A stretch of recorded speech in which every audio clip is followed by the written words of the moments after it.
Assalamualaikum warahmatullahi wabarakatuh. Belajar kembali ya di channel Baris Kode bersama saya Hadi Nasution. Alhamdulillah kita sudah bisa mulai ya belajar OOP Java. Kita akan mulai seri Java ini ya, seri Java OOP ini dengan berkenalan dulu gitu dengan si OOP ini gitu. Saya akan kenalin kalian ke OOP gitu. Apa itu OOP dan kenapa kita mesti belajar OOP? Biar apa gitu. Oke, tapi sebelum kita mulai, saya pengen kalian fokus dulu ya. Saya pengen kalian minum dulu atau sambil ngopi lah biar nyantuy gitu. Kenapa saya pengen kalian fokus? Karena untuk ngenalin kalian ke OOP ini akan rada panjang gitu. Soalnya rada apa ya, konsepnya itu rada tricky lah. Tapi saya akan semaksimal mungkin dalam menjelaskannya, sebisa mungkin gitu, sesimpel mungkin. I'll do my best pokoknya mah. Semoga dapat dipahami, oke? Jadi OOP itu ya adalah singkatan dari Object Oriented Programming ya, atau pemrograman berorientasikan objek. OOP ini itu adalah paradigma atau pendekatan ya, atau ada yang bilang juga style dalam pemrograman ya, atau gaya memprogram. Paradigma atau pendekatan pemrograman yang berorientasikan objek ya, atau berfokus pada sebuah objek.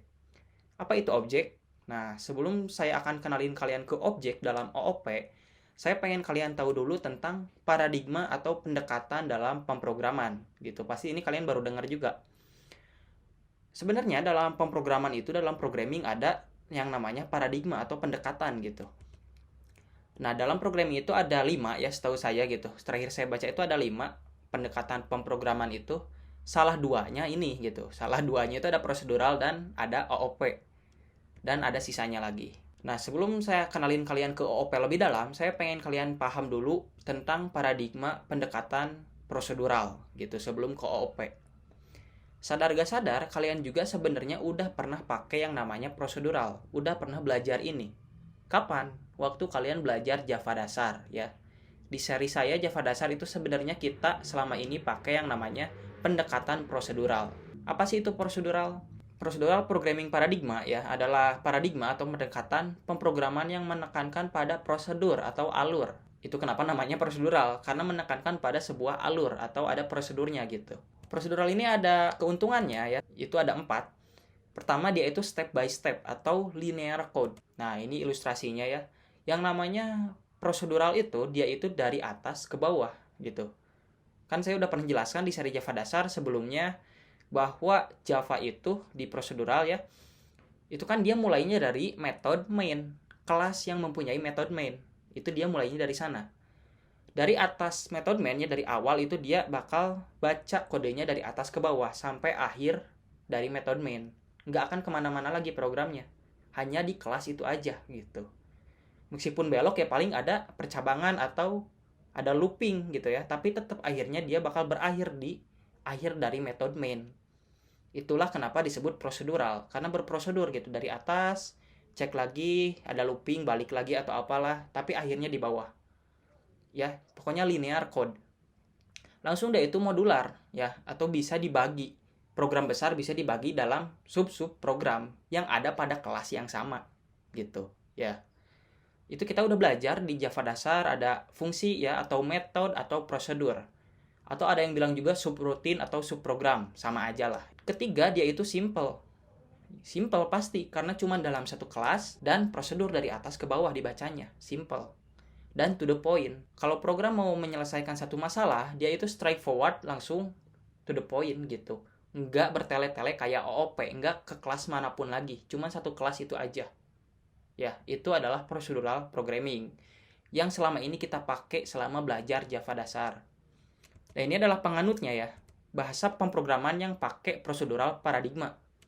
Ada Java, ada bahasa C, ini bahasa paling tua, dan juga bahasa yang satu-satunya cuman prosedural aja dia pakainya. Nggak ada OOP dalam C. Langsung ada PHP gitu, ada JavaScript, dan lain-lain. Langsung kenapa kita harus belajar OOP? Kalau prosedural aja kita udah bisa bikin sebuah program, udah bisa solve problem gitu. Kenapa kita mesti belajar OOP dan wajib? Ya kalau bikin programnya kayak gini ya, kayak CLI atau Command Line Interface, antar muka yang hanya berisi baris perintah. Ini bisa aja, ini pakai prosedural, ini gampang ya, nggak akan ada masalah. Kalau kita bikin sebuah program yang basisnya CLI. Toh waktu kita belajar Java dasar juga kan kita interaksinya lewat konsol atau terminal ya. Input-output dilakukan di sana, berupa baris perintah. Gitu ya. Jadi kalau kita bikin program yang basisnya CLI itu gampang, bisa pakai prosedural.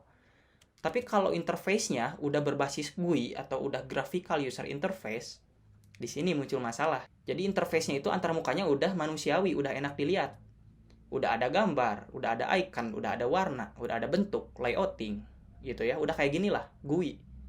Aplikasi yang selama ini kita pakai kayak Shopee, kayak TikTok ataupun OS itu adalah GUI gitu. Udah ada graphical user interface. Nah, dalam bikin aplikasi GUI, kalau kita masih pakai prosedural akan repot sekali, akan susah. Ya. Kenapa bisa susah? Di sini saya akan kasih penjelasan kenapa bisa susah dan kenapa kita harus belajar OOP. Misal kita akan bikin program kayak contoh ini ya. Di sini ada banyak tombol atau banyak komponen atau banyak objek gitu. Sama aja lah, mau itu komponen, mau itu tombol atau objek. Ya, di dalam ini itu ada banyak objek. Misalkan kita hanya akan bikin satu komponen saja ya, hanya akan bikin satu objek, yaitu button. Kita hanya akan bikin satu button untuk aplikasi developer ini. Gitu ya. Nah, untuk bikin button kayak gini, setidaknya kita harus punya data ini, ya. Lebarnya mau berapa, tingginya mau berapa, ikonnya mau kayak apa, gitu. Teksnya mau apa. Ini jenis button kayak gimana. Dan kalau button ini diklik, dia bakal ngapain. Dan kalau nggak diklik, dia ngapain. Ya, minimal kita harus punya data kayak gini. Dan kalau kita ngoding, nih udah punya data kayak gini, ketika kita ngoding, pastinya kita akan mengelompokkan ini sebagai sebuah variabel. Ya, dan perilakunya juga sebagai sebuah fungsi. Gitu, oke? Oke, dari sini paham ya. Misalkan kita akan bikin button dari GUI pakai prosedural. Di sini kita udah punya variabelnya mau kayak gimana, udah punya fungsinya mau kayak gimana. Oke, sekarang kita ngoding ya. Kita punya kelas namanya main.java. Di dalamnya ada method main karena kita masih pakai prosedural. Di OOP juga ada method main gitu. Cuman sekarang kan contohnya prosedural. Nah, untuk menginisialisasi sebuah codingan dalam button itu minimal kita punya baris dari baris 5 sampai baris 12 ya. Ada propertinya atau ada datanya yaitu string text, string gambar dan lain-lain. Juga untuk perilaku button kita representasikan dengan sebuah fungsi. Di situ ada dua fungsi yaitu on click dan on hover. Sampai sini bisa ngoding ya, pakai prosedural nggak akan ada masalah. Ini baru untuk satu button, satu tombol aja. Gimana kalau kita mau bikin banyak button? Kayak gini. Ngapain bikin banyak button gitu ya? Coba Anda lihat sendiri produk-produk dari Adobe. Itu softwarenya ya, saking banyaknya button itu udah kayak di kapal gitu, kapal pesawat. Banyak banget buttonnya. Atau ya kayak contoh tadi gitu. Ya, dashboard dari macOS itu kan banyak button. Coba saya sekarang pengen kalian bayangin pakai prosedural ya, bayangin teknis ngodingnya. Yang saya beberkan di sini itu satu contoh untuk satu button yang ada di satu kelas. Ya, sekarang kita misalkan akan nambahkan dua button lagi, yaitu untuk Safari dan untuk Siri. Dari penamaannya juga harus dibedain. Bisa dilihat itu di baris 5 ada string text. Untuk satu button itu, tapi untuk button yang lainnya namanya juga harus beda. Harus ada string text button 1 ya. Nanti bikin lagi string text button 2 dan seterusnya. Dari penamaan aja udah ribet gitu. Udah lelet dari penamaan aja. Belum fungsinya gitu. Belum tinggi lebarnya. Belum warnanya. Warna juga ada banyak. Ada RGB, ada hexacolor, ada alpanya. Bayangkan semua codingan itu ya, semua codingan untuk banyak tombol itu kita simpan dalam satu kelas yang sama. Coba bayangkan. Akan ada berapa banyak baris gitu ya. Yang saya contohkan ini cukup satu button. Misal kita mau tambahin button yang lainnya gitu. Pasti dalam ngodingnya, dalam developmentnya akan keteteran ya. Karena disimpan dalam satu kelas yang sama. Kenapa? Karena masih pakai prosedural. Kebayangkan ya, berapa banyak baris yang dibutuhkan gitu. Meskipun kita sanggup nambahkan barisnya tiap button, itu nanti ketika kita hubungkan button ini dengan Windows ini ya, button ini dengan button ini, pokoknya ketika kita ngoding perilakunya itu akan keteteran lagi. Bisa jadi nanti fungsinya ketukar atau beda dikit penamaannya. Gitu ya. Bisa kebayang ya kalau kita pakai prosedural. Nah, itu kenapa untuk membangun aplikasi yang basisnya GUI itu butuh pendekatan yang beda lagi, butuh pendekatan baru. Karena kalau kita masih pakai prosedural itu akan keteteran, akan ribet banget. Nah, itu adalah kekurangannya prosedural. Tidak cocok untuk membangun software yang kompleks gitu. Itu kenapa OOP datang di sini untuk menambal kekurangan dari prosedural paradigma gitu. Nah, OOP ini itu adalah paradigma atau pendekatan pemrograman yang berorientasi pada objek. Ini keuntungan OOP, dia itu representasi dunia nyata. Maksudnya gimana? Saya kasih contoh, misal kita mau bikin game. Gamenya itu game balapan gitu. Untuk bikin mobil di game itu, untuk bikin objek mobil, itu kita lihat dulu di dunia nyata. Mobil di dunia nyata ngapain aja? Pertama, dia punya perilaku, dia bisa maju. Dia bisa mundur. Dia bisa nyalain mesin.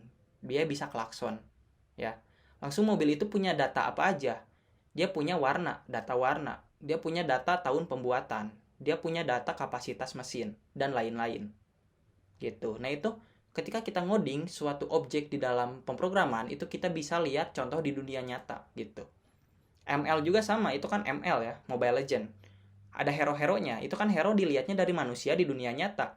Hero itu bisa gerak, ya. Punya data HP atau bar HP ya, atau nyawa gitu. Salah satu contohnya gitu.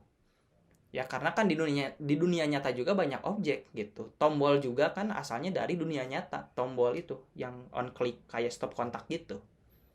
Langsung direpresentasikan ke dalam sebuah program. Seperti itu ya. Semoga dapat dipahami. Juga OOP ini dia punya 4 pilar OOP. Ini yang jadi kekuatan OOP. Nah, untuk 4 pilar ini kita akan bahas di materi mendatang. Ya, apa aja 4 pilar itu? Itu ada enkapsulasi, ada abstraksi, ada inheritance, ada polimorfisme gitu. Langsung mudah dikelola dan dikembangkan dan bisa berkolaborasi dengan tim gitu. Kalau kita udah pakai OOP, itu kita ngerjain software bisa banyakan, bisa sama yang lain ya.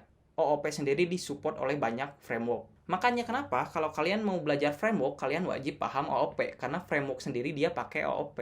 OOP itu ya, dia dianut oleh beberapa bahasa pemrograman. Ada banyak bahasa pemrograman. Antara lain ada Java, ya, ada PHP, ada Python, ada Dart, ada Swift, ada JavaScript, dan juga ada Kotlin, gitu. Ada banyak banget. Itu kenapa kalian nggak ada ruginya sama sekali belajar OOP, karena disupport oleh banyak bahasa pemrograman dan juga disupport oleh banyak framework, gitu ya. Di OOP ini itu saya kasih ilustrasi kayak gini, ada buletan-buletan yang saling berhubungan satu sama lain. Itu saya ilustrasinya adalah sebuah objek yang bisa berinteraksi dengan objek lain. Coba Anda bayangkan, misalkan bulatan merah itu yang di tengah, itu adalah sebuah objek button atau tombol. Ketika tombol itu diklik, dia akan men-trigger atau akan muncul pop-up Windows. Kayak alert gitu ya, kayak keterangan apa. Nah, si objek alert itu, si objek pop-up itu direpresentasikan dengan objek yang bulatan kuning gitu. Jadi ketika bulatan merah diklik, dia akan men-trigger objek lain. Nah, itu adalah salah satu keuntungan dari OOP. Satu objek bisa berelasi atau bisa berinteraksi dengan objek lain. Gitu ya. Nah, dalam OOP sendiri, semua itu merupakan objek. Objek adalah unit dasar penyusun dalam OOP. Penyusun sebuah software. Kayak gimana? Misal nih, ada objek namanya mobil. Mobil itu objek kan? Mobil ini pasti dibangun oleh objek lain. Kayak kaca, kayak lampu, kayak bodi gitu ya. Roda juga disusun oleh objek lain, ada ban, ada velg gitu. Belum pentil bannya. Pentil apa itu? Pentil gitu ya. Ini untuk contoh kasus mobil. Coba Bang kasih contoh yang dalam kasus software. Oke. Misalkan kita mau bikin tombol. Tombol itu disusun oleh banyak objek. Ada objek teksnya ya atau stringnya. Ada objek icon atau gambarnya. Dan ada objek frame yang membungkus kedua objek itu. Frame juga ada dua. Ada frame drop shadow, ada frame hover gitu. Jadi kalau kita mau bikin satu objek, button atau pop-up windows atau apapun itu dalam software, itu pasti dibangun oleh objek lain. Kalau pakai prosedural nggak akan bisa gini. Ya, karena kenapa? Yaitu kekurangan prosedural. Karena OOP itu berorientasikan objek atau berfokus pada pembuatan sebuah objek Nah, objek itu adalah kumpulan dari data dan perilaku. Data dan perilaku kayak gimana? Balik lagi ke contoh mobil. Mobil itu punya data dan perilaku. Perilakunya ya gini, dia bisa nyala, dia bisa maju, dia bisa klakson, gitu. Datanya ada warna, ada brand, ada kapasitas mesin, dan ada tahun. Itu saya nulis perilakunya salah ya, harusnya perilaku, bukan perilaku. Maaf ya. Intinya perilaku lah. Kalau contoh button kayak gimana? Kayak gini. Button itu punya teks, ya, punya warna, yang merupakan sebuah data. Button juga punya perilaku, gitu. Itulah kenapa ada OOP. Kalau dalam prosedural, data dan perilaku itu dalam satu objek ya, misalkan satu objek button nih, dia punya data dan perilaku. Kita masukkan ke kelas yang sama. Datang lagi button baru, ya button kedua, punya data dan perilaku juga, masukin ke kelas yang sama. Sampai banyak button. Nanti data dan perilaku itu bakal ada di dalam satu kelas. Nah, itu akan sulit untuk diatur gitu, akan sulit untuk di-manage. Itu kenapa muncullah OOP, yaitu untuk mengatasi atau untuk memisahkan data dan perilaku dari sebuah objek. Jadi objek ini punya data dan perilaku A, dipisahkan dalam satu kelas. Objek yang lain punya data dan perilaku B, pisahkan dalam satu kelas, enggak disatuin dalam satu kelas gitu, ya. Intinya gitu, OOP itu intinya memisahkan data dan perilaku dari sebuah objek yang berbeda, enggak disatuin dalam satu kelas. Gitu. Itulah sebenarnya inti konsep dari OOP. Untuk menyaring mana data dan mana perilaku dari sebuah objek. Biar enggak nyatu sama objek yang lain gitu. Nah, data dan perilaku itu dalam coding atau dalam pemrograman direpresentasikan dengan data itu dengan variabel ya atau properti, perilaku itu oleh fungsi gitu. Itu kenapa di sini contohnya itu on click kurung buka kurung tutup karena perilaku direpresentasikan oleh sebuah fungsi. Nah, di sini saya contohkan button itu disimpan dalam kelas yang berbeda yaitu button.java. Udah ada propertinya, udah ada fungsinya.